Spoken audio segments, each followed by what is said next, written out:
Bonjour, bienvenue sur BSI Talks. Aujourd'hui, une vidéo dans laquelle on va parler de la reprise en zone euro et on va essayer de se demander si cette reprise est durable ou est-ce qu'elle risque de s'essouffler assez vite.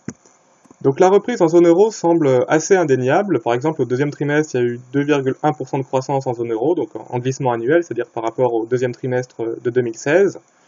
Au premier trimestre, il y a eu de très belles performances au Portugal, par exemple 1% de croissance sur le premier trimestre, qui était jamais arrivé depuis 2007, le Portugal qui a connu une crise assez violente ces dernières années. En Finlande, pareil, 1,2% de croissance sur le premier trimestre, un pays aussi qui avait été en difficulté depuis 2010 environ.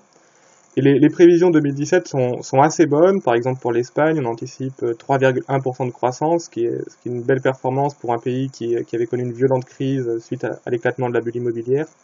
En Irlande, pareil, 4% de croissance prévue en 2017, et pareil, un pays qui avait connu une crise très grave, là aussi, suite à l'explosion d'une bulle immobilière.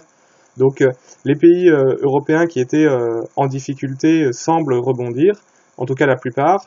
L'Allemagne se porte toujours bien, la France, on anticipe à peu près 1,7% de croissance en 2017, ce qui n'est pas extraordinaire, mais ce qui est pas mal non plus, donc une croissance qui semble assez robuste.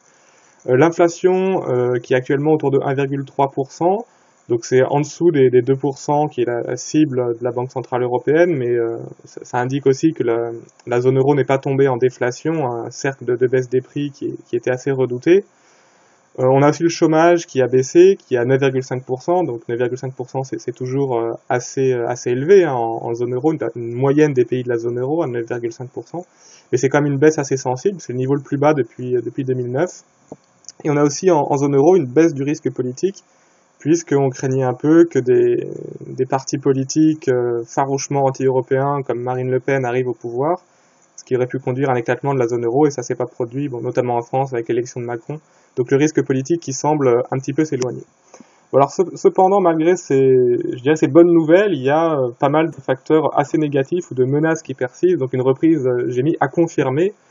Donc la plupart des pays qui ont connu des crises semblent sortir la tête de l'eau, sauf la Grèce qui reste dans une situation assez problématique, la croissance qui repart pas, des problèmes budgétaires toujours persistants. Donc la Grèce, c'est toujours un petit peu le point noir de la zone euro.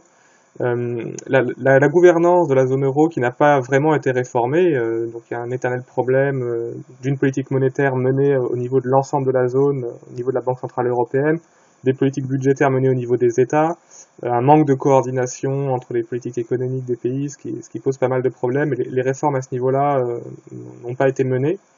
Il y a eu des créations d'emplois, mais c'est des emplois, j'ai mis entre guillemets, de mauvaise qualité, c'est-à-dire que c'est souvent des emplois précaires ou mal payés, donc ça peut poser des problèmes en termes sociaux, de l'apparition de travailleurs pauvres. Ça risque de brider la consommation, puisque ces gens-là vont moins consommer ou vont consommer à crédit, ce qui peut poser des problèmes d'endettement. Donc s'il y a des créations d'emplois, elles sont trop souvent de mauvaise qualité, des emplois trop précaires et peu de CDI à plus long terme. Et la croissance elle reste toujours soutenue ou alimentée, on va dire, par une politique de la Banque Centrale Européenne qui est très accommodante, donc des taux d'intérêt très bas, des programmes de rachat d'actifs pour essayer de stimuler la croissance. Et on peut se demander ce qu'il adviendra de la croissance européenne quand la Banque Centrale arrêtera de stimuler l'économie.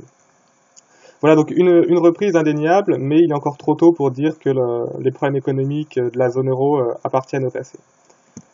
Voilà, merci beaucoup de nous avoir suivis. N'hésitez pas à consulter les autres publications de BSI Economics et à bientôt pour de prochaines vidéos.